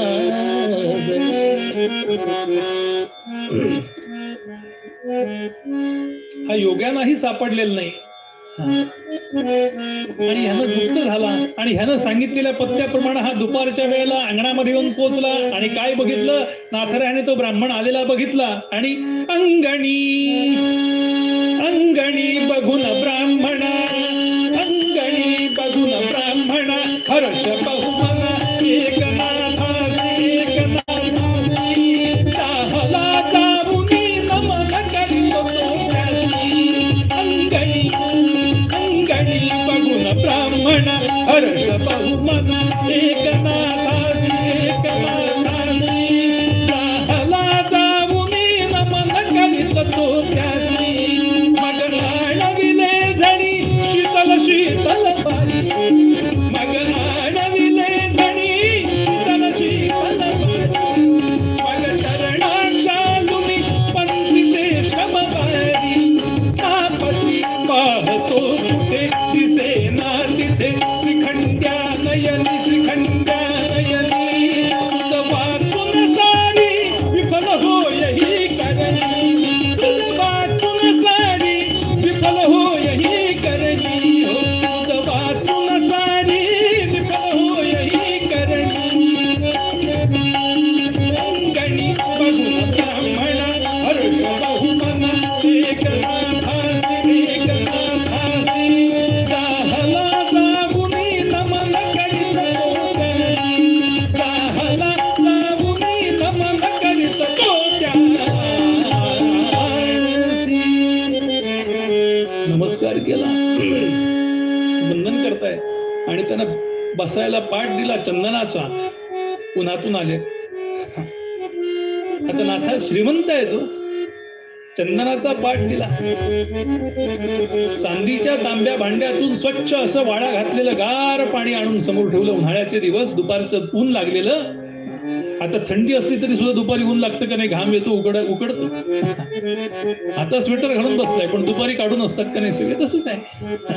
दुपारच्या वेळेला तरी अशी उन्हाची त्याला लागलेली म्हणून. मग आणि पाय धुण्याकरता पाणी दिलं. मग आणविले झणी कोमट कोमट वारी, मग चरणाक्षालुनी पंथीचे श्रमवारी.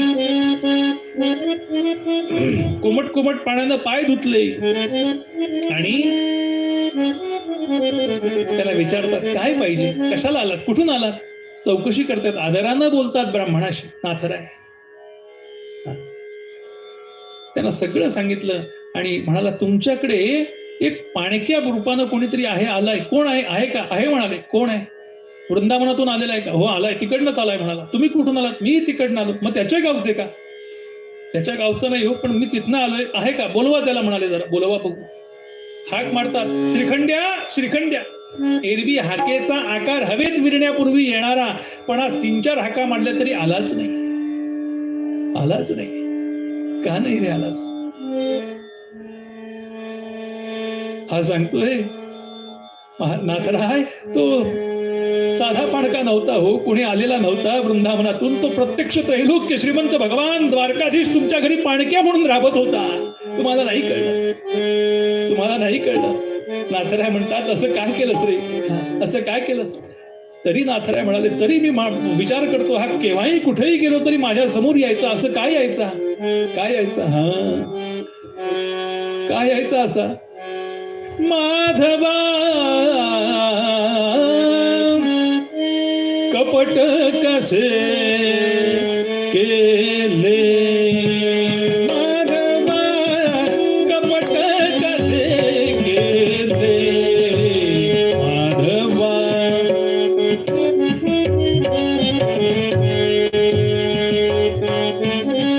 माझ्या घरीचा होऊन दास, माझ्या घरीचा होऊन दास, केलेली चषा कार्यास, द्विजवर कष्टविले, माधवा कपट कसे केले, माधवा कपट कसे केले, माधवा कपट कसे केले,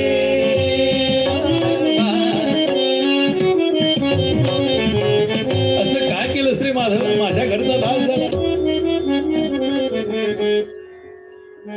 सर्व काम माझ्या घरी करत होतास, असं काय केलंस? तो ब्राह्मण म्हणाला, तुम्हाला काय बोलायचं ते बोला त्याच्याशी, पण मला वेळ नाही. म्हणाले, मला जर तू दिसला नाही तर इथं जी भाषण तुमच्या दरवाजात प्राण देईल. शेवटी नाथराय त्याला काकुळी दिला आणि म्हणाले, हे बघ भगवंता, त्याच्याकरता नाही, निदान माझ्याकरता तरी पुन्हा ये रे. माझ्यावर डोक्यावरती ब्रह्महत्येचं पातक नको, ये ना रे. आणि आपण कुठेच गेलो नाही असा आविर्भाव आणत महाराज नाथांच्या देवघरातनं भगवान प्रगट झाले त्या पाणक्याच्या वेशामध्ये. आणि हाताला गंध लागलेलं, स्वतःच्याच पूजेचं गंध उगाळत होते, स्वतःच्या पूजेचं गंध उगाळतायत. आजही आपण पैठणला गेलात तर त्या ठिकाणी नाथांचं देवघर आहे. ज्या रांजणामध्ये भगवान श्रीखंड रूपानं पाणी भरत होते तो रांजण आजही तिथं पाहायला मिळतो.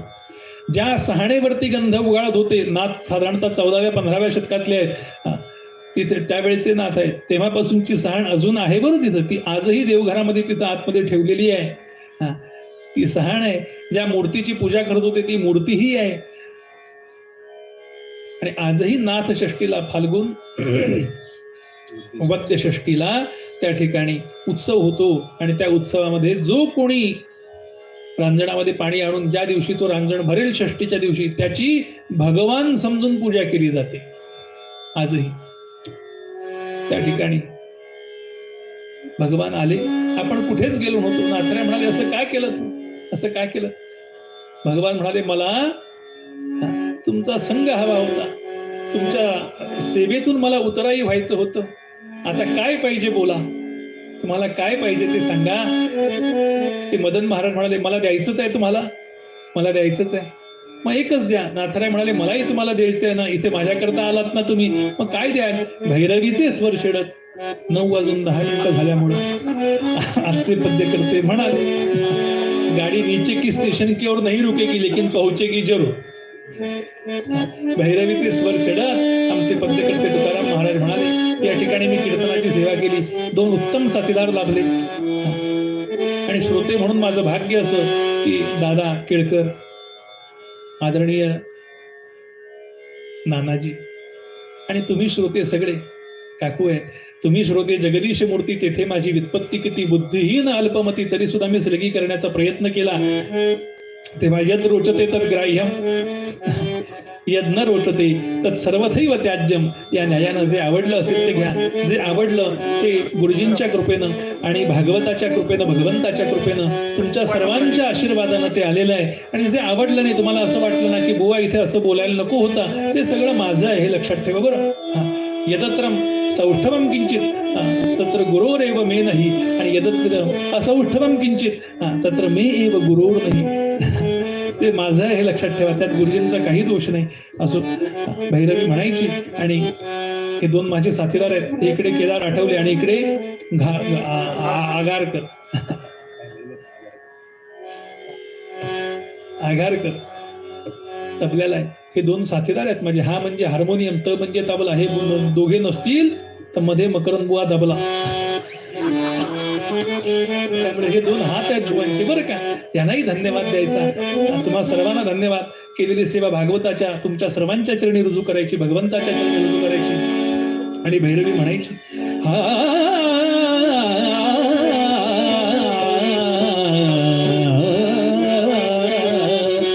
हेची दान देगा देवा तुझा विसरण व्हावा, तुझा विसरण.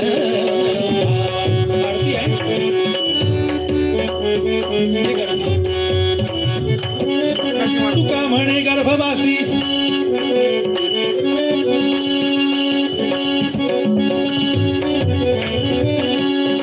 तुका म्हणे गर्भवासी सुखे घालावे आम्हासी, सुखे घालावे आम्हासी. हिची दान देगा देवा, हिची दान देगा देवा.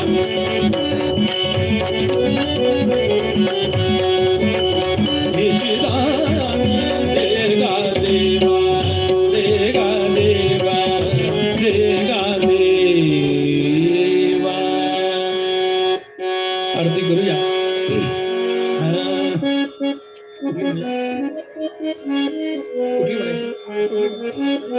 सुख करता दुःख करता वार्ता विघ्नाची सर्वांगी सर्वांगी